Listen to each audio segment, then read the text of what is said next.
ఆంధ్రప్రదేశ్కు ప్రత్యేక హోదాపై రాష్ట్ర ప్రభుత్వాన్ని టార్గెట్ చేసుకుని ట్వీట్ల వర్షం కురిపిస్తున్న పవన్ కళ్యాణ్ ఈసారి డైరెక్ట్ గా బీజేపీపై అటాక్ చేశారు.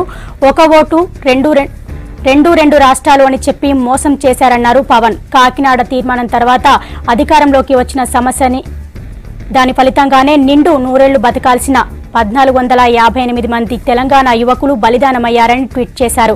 ఒక సున్నితమైన సమస్యని, అనేక కోట్ల మంది భవిష్యత్తుతో ముడిపడిన సమస్యని 17 సంవత్సరాలు నాంచి 12 గంటల్లో తేల్చేశారని విమర్శించారు.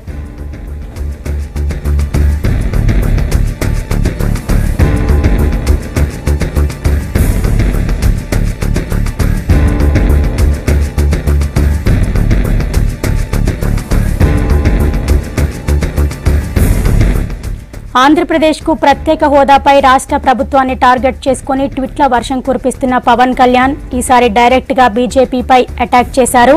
ఒక ఓటు రెండు రాష్ట్రాలు అని చెప్పి మోసం చేశారన్నారు పవన్. కాకినాడ తీర్మానం తర్వాత అధికారంలోకి వచ్చిన సమస్యని నాంచారని, దాని ఫలితంగానే నిండు నూరేళ్లు బతకాల్సిన 1458 మంది తెలంగాణ యువకులు బలిదానమయ్యారని ట్వీట్ చేశారు. ఒక సున్నితమైన సమస్యని, అనేక కోట్ల మంది భవిష్యత్తుతో ముడిపడిన సమస్యని 17 సంవత్సరాలు నాంచి 12 గంటల్లో తేల్చేశారని విమర్శించారు.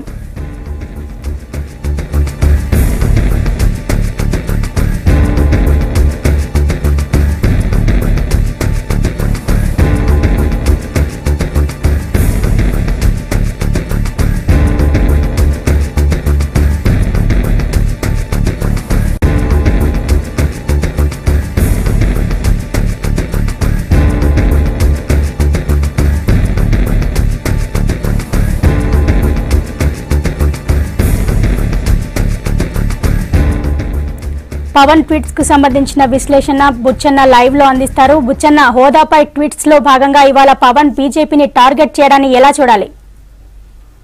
సంధ్య, 4-5 రోజులుగా పవన్ కళ్యాణ్ తన అభిప్రాయాలను సోషల్ మీడియా ద్వారా వ్యక్తం చేస్తున్నారు. నిన్న ఇవాళ 2 రోజులు చూస్తే కనుక నిన్న ఆయన తెలుగుదేశం పార్టీని కేంద్రంగా చేసుకుని ఘాటైన వ్యాఖ్యలు చేసిండు.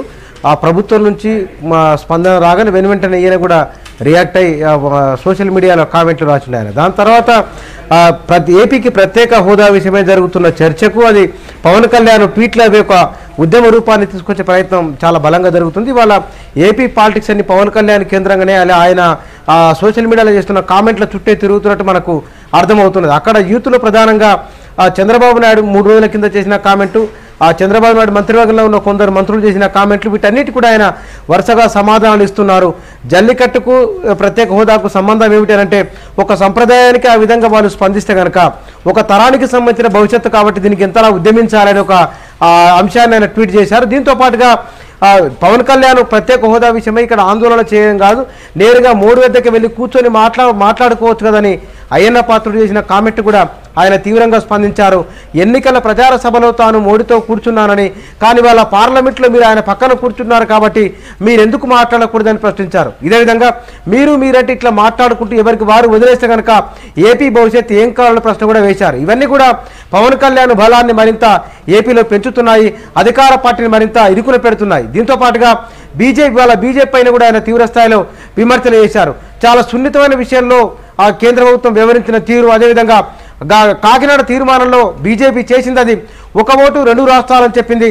ఆ ఒక ఓటు 2 రాష్ట్రాల తర్వాత సుదీర్ఘకాలం టైం తీసుకొని తెలంగాణ ప్రాంతంలో చాలా మంది చనిపోయిన తర్వాత మీరు నిర్ణయం తీసుకున్నారనే ఒక అంశాన్ని కూడా ఆయన ప్రస్తావిస్తూ పరోక్షంగా ఏపీకి సంబంధించిన హోదా విషయంలో కూడా మీరు ఇట్లే చేస్తారో ఏమో అన్న ఒక భయాన్ని, ఒక ఆందోళన కూడా ఆయన రాతల ద్వారా వ్యక్తమైంది. అంటే పవన్ కళ్యాణ్ ఏపీకి సంబంధించిన, ఏపీ ప్రత్యేక హోదాకు సంబంధించిన అన్ని విషయాలను ఓనప్ చేసుకుంటున్నారు. ఏపీ రాజకీయాలను తన సెంటర్గా చెప్పుకునే ప్రయత్నం చేస్తున్నారు. అందులో భాగంగానే నిన్న ఇవాళ చేసిన కామెంట్లు కానీ, నిన్న ఇవాళ ఆయన స్పందించిన తీరు కానీ దానికి నిదర్శనంగా ఉంది. అందుకోసమనే తెలుగుదేశం పార్టీకి సంబంధించిన ముఖ్య నాయకులు మాత్రమే పవన్ కళ్యాణ్ పైన కామెంట్లు చేస్తున్నారు. చంద్రబాబు నాయుడు తర్వాత 1-2 మంత్రులు మాత్రమే మాట్లాడిండ్రు. వాళ్ళు మాట్లాడినప్పటికీ కూడా పవన్ కళ్యాణ్ వెనువెంటనే దానికి రెస్పాండ్ అవుతున్నారు. ఆర్కే బీచ్ వద్ద జరిగే ఆందోళనకు తాము డైరెక్ట్ పిలుపునివ్వకపోయినా సరే కానీ ఎవరు పిలుపునిచ్చినా సరే హోదా కోసమై ఆందోళనకు తమ మద్దతు ఉంటుందని చెప్పారు. దీంతో పాటుకి వాళ్ళ జగన్ కూడా మీడియా మీట్ పెట్టి చెప్పారు. ఆయన ఆందోళనకు తమ మద్దతు ఉంటుందన్నారు. తాము ఒక ప్రత్యేకమైన కార్యక్రమాన్ని కూడా తీసుకున్నారు. అంటే ఏపీలో ప్రత్యేక హోదా విషయమై జరుగుతున్న ఆందోళన నానాటికి ఉధృతమవుతున్నది. ఈ మొత్తం ఆందోళన మొత్తం కూడా పవన్ కళ్యాణ్ సెంట్రిక్గా జరుగుతున్నది. ఆయన చేస్తున్న కామెంట్లు కానీ మాట్లాడుతున్న మాటలు కానీ ఆయన వివరిస్తున్న తీరు మొత్తం చూస్తే కనుక ఒక సున్నితమైన అంశాన్ని ఏపీకి సంబంధించిన ప్రధానంగా యూత్ ఆయన అభిమానం చూరగొనే ప్రయత్నం ఇందులో చాలా బలంగా కనిపిస్తున్నది. తెలంగాణ ఉద్యమంలో జరిగినట్టుగానైతే తెలంగాణ ఉద్యమాన్ని ఒక ఇన్స్పిరేషన్గా తీసుకోవాలని, తెలంగాణలో జరిగిన ఎక్కడైతే రాజకీయ ఉద్యమ నిర్మాణం జరిగిందో అలాంటి దాన్ని ఇదే పోలికను తీసుకొని ఆయన ఏపీకి అప్లై చేసే ప్రయత్నం చేస్తున్నారు. అక్కడున్న ప్రజల మనోభావాలను గెలుచుకునే ప్రయత్నం చేస్తున్నారు. కాబట్టి ఏపీ ఉనికికి సంబంధించిన, దాని అస్తిత్వానికి సంబంధించిన, దాని భవిష్యత్తుకు సంబంధించిన ప్రధానంగా ఏపీలో ఉన్న యువతను బేస్గా చేసుకుని ఆయన కామెంట్లు చేస్తున్నారు, సోషల్ మీడియాలో రాస్తున్నారు. ఇవన్నీ కూడా ఒక బలమైన రాజకీయ నాయకుడిగా పవన్ కళ్యాణ్ నిలబడే ప్రయత్నానికి ఒక భాగంగా చూడొచ్చు. అది ఇంతకుముందు కేవలం బీజేపీ అయినా టార్గెట్ చేసిన ఆయన నిన్న తెలుగుదేశాన్ని, ఇవాళ తెలుగుదేశం బీజేపీ రెండింటిని టార్గెట్ చేసి చాలా సీరియస్గా కామెంట్లు చేశారు. ఈ పవన్ కళ్యాణ్ మీద మీడియాలో వస్తున్న వార్తలు, లేకపోతే కనుక పత్రికల్లో వస్తున్న వార్తలు ఇవన్నీ కూడా కొత్త రకమైన చర్చకు దారితీస్తున్నాయి. అక్కడ ఏపీలో ఉన్న ప్రధాన విపక్షానికంటే కూడా సోషల్ మీడియాలో ఎక్కడో ఒక దగ్గర కూర్చొని తన పని తాను చేసుకుంటూ పవన్ కళ్యాణ్ ఒక 4 లైన్లు 5 లైన్లు రాస్తేనే రాజకీయాల్లో, ఏపీ రాజకీయాలలో ప్రకంపన స్టార్ట్ అవుతున్నది. ఏపీ రాజకీయాల్లో చాలా హీట్ రగిలిస్తున్నది. కాబట్టి పవన్ కళ్యాణ్ చేసే కామెంట్లకు కానీ ఆయన మాటలకు కానీ చాలా ప్రాధాన్యత ఉంది. ఆయన అటు బీజేపీని ఇటు తెలుగుదేశాన్ని రెండింటిని ఆయన అంటున్నారు. కాబట్టి మేబీ జనవరి 26వ తారీఖు నాడు ఒకవేళ ఎవరైనా జరిపితే కనుక దానికి జనసేన మద్దతు ఉంటుందంటున్నారు. కాబట్టి మేబీ ఇది ఏపీ పాలిటిక్స్లో పవన్ కళ్యాణ్ పాత్ర, ఆయన చేసే ఉద్యమ పాత్ర, ఆయన కామెంట్ల పాత్ర కూడా చాలా కీలకంగా ఉండే అవకాశం ఉంది. సంధ్య, బుచ్చన్న 1458 మంది తెలంగాణ యువకుల బలిదానాలను ప్రస్తావించడం మనం ఎలా అర్థం చేసుకోవాలి? దానికి పవన్ కళ్యాణ్ అట్లా ట్వీట్ చేయడం వెనుక ఉన్నది ఒక సున్నితమైన సమస్యను, భావోద్వేగానికి సంబంధించిన సమస్యను, వాళ్ళ ఉనికి, అస్తిత్వం, భవిష్యత్తుకు సంబంధించిన సమస్య పరిష్కార విషయంలో జాప్యం జరిగితే కనుక తెలంగాణ ఒక అనుభవాన్ని చూసింది. వందలాది మంది యువకులు ప్రాణాలు బలి తీసుకున్నారు. కాబట్టి ఇట్లాంటి ప్రమాదమే ఏపీకి రాకూడదు, లేకపోతే కనుక ఏపీకి వస్తుందో అనే ఒక భయాన్ని, ఒక ఆందోళన కూడా ఆయన వ్యక్తం చేసినట్టు ఆయన రాతల ద్వారా అర్థమవుతున్నది. ఇది ఎన్నికల ముందు రాష్ట్ర విభజన సందర్భంలో అప్పటి ప్రభుత్వం ఇచ్చిన హామీ కాబట్టి, దానికి రాజకీయ ప్రక్రియలో భాగంగా ఉన్న అన్ని పార్టీలు ఒప్పుకున్నాయి కాబట్టి ఆ విషయంలో ఇచ్చిన హామీని నిలబెట్టుకోవాలని చెప్తున్నారు. దీంతో పాటుగా బీజేపీతో పొత్తున్న వాళ్ళు కానీ, బీజేపీతో కలిసి ఉన్న వాళ్ళు కానీ వీళ్ళందరూ కూడా ఈ విషయంలో, హోదా విషయంలో దీనికి హామీని నిలబెట్టుకోవాలని చెప్తున్నారు.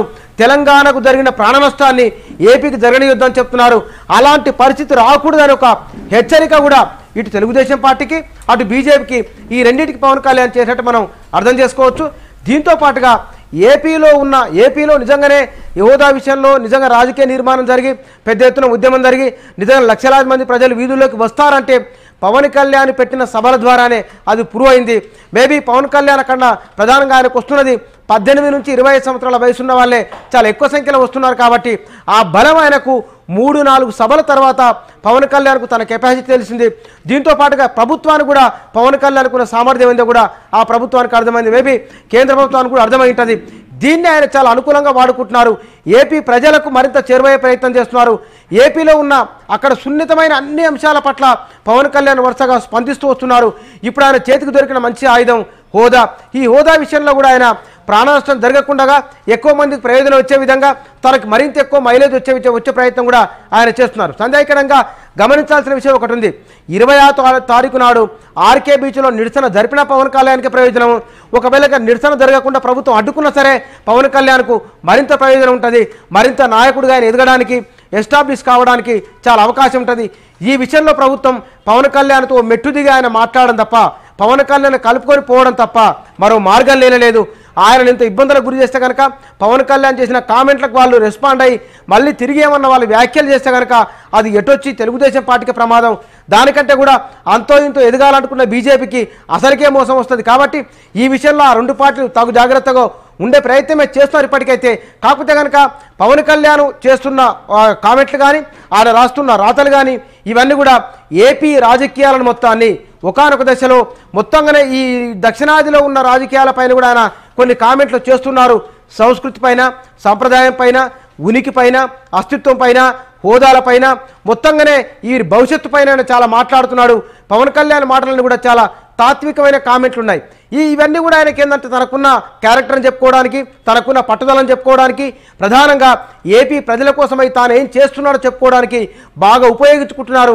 అందుకోసమనే ఆయన తెలంగాణ ఉద్యమంతో పోల్చి ఏపీకి జరగబోతున్న నష్టాన్ని, తెలంగాణ ఉద్యమంతో పోల్చి అక్కడి ప్రజల హక్కులు సాధించుకోవాలని, తెలంగాణ ఉద్యమంతో పోల్చి సర్వం తమ డిమాండ్ సాధించుకోవాలని ఒక సిగ్నల్ కూడా ఆయన ఏపీ ప్రజలకు ఇస్తున్నాడు అనుకోవచ్చు Sandhya. Right Buchanna, thank you.